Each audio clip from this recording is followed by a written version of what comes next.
Version 6.4 might be one of the most important Mondstadt updates we've ever had. We're getting Varka, massive DPS buffs, a new festival-style story, insane reruns, and much more. Here's what we know. Let's start with the most important thing, the banners. Version 6.4 will feature 4 major characters, Varka, Flints, Skirk, and Escoffier. And the banner phases are expected to go like this.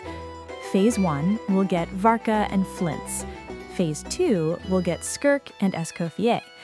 This lineup is stacked. Phase 1 is perfect for players who want a brand new main DPS with support synergy, while Phase 2 is aimed at players who want high-end late-game power and meta-relevant characters. But let's talk about the biggest name here. Varka has received huge buffs in version 6.4, and this changes a lot. Here's what got improved. Skill and charged attack buffs. Both his elemental skill and charged attacks received significant multiplier increases, meaning every hit now deals more damage. Constellation 6 buff.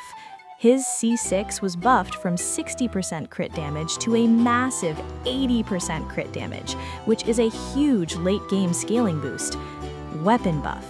His signature weapon now only needs 4 stacks instead of 5 to reach full power.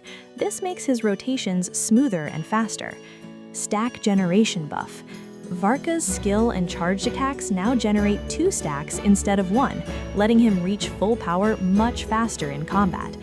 Overall, Varka's personal DPS increased by a generous 13%. Team DPS increased by about 9%. However, even with all these buffs, Varka is still not beating the current top-tier DPS characters like Skirk and other meta carries, so he's now much better, but still not game-breaking.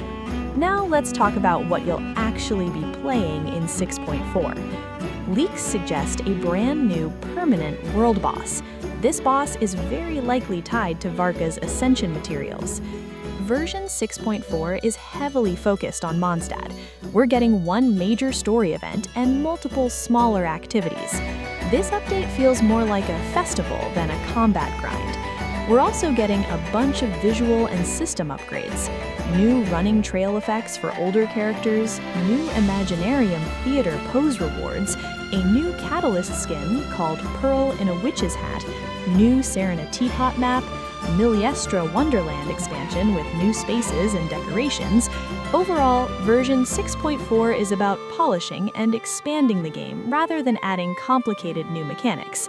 And honestly, that's a good thing. Now the big question, how many polls can you get in version 6.4? Based on events, daily commissions, story content, and all activities, here's what we get. For free-to-play players, we'll get around 64 polls, or about 10,240 Primogems. For Welkin Moon players, we'll get around 87 polls, or about 14,020 Primogems. That's enough for one hard kitty. To sum up, version 6.4 is shaping up to be a very strong and balanced update.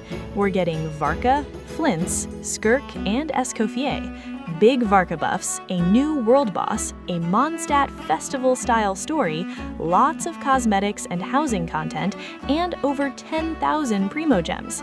So now tell me in the comments, are you pulling for Varka, Skirk, or saving for later?